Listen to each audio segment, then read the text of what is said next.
Hello guys होइन हामी यहाँ ताप्लेजुङको यो पाथिभाडा घुम्न आएको छौँ र हाम्रो प्याते भाइ चाहिँ रुइसकेको छ। व्हाट त्यो भाइ यता फर्किन यो हाम्रो प्याते भाइ चाहिँ रुको छ होइन। यसलाई सामान्य एउटा अलिकति डन्ठीले लाग्यो होइन, त्यो चाहिँ रुइसकेको छ।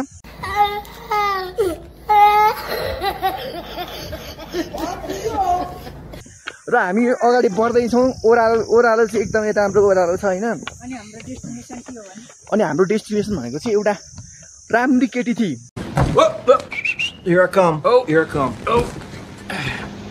अनि हाम्रो डेस्टिनेसन भनेको चाहिँ एउटा राम्री केटी थिई। अनि पर्जालेलाई मिलाइदिनु पर्यो भनेको मानेन।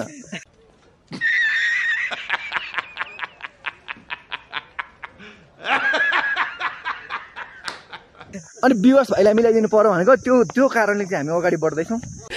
ओ भाइ मारो मुझे मारो विवश भाइलाई चाहिँ एउटा हामी केटी मिलाउनेछौँ र विवश भाइ यहाँ पछाडि बसिरहेका छन् होइन। लगाइ एकदमै नराम्रो बाटो छ होइन।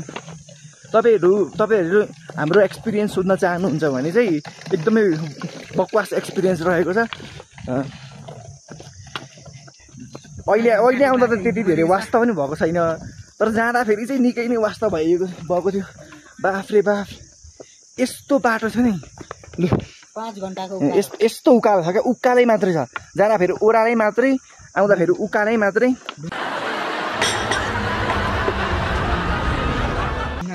तर वर्थ इट चाहिँ भयो, हिँडेर जानु पनि वर्थ इट चाहिँ भयो, किनभने त्यहाँबाट हामीले हिमालहरू देख्यौँ होइन।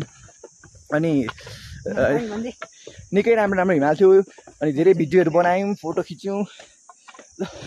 अब भ्लग बनाउने बानी छैन, त्यही भएर हात दुख्यो। सो अब सकियो।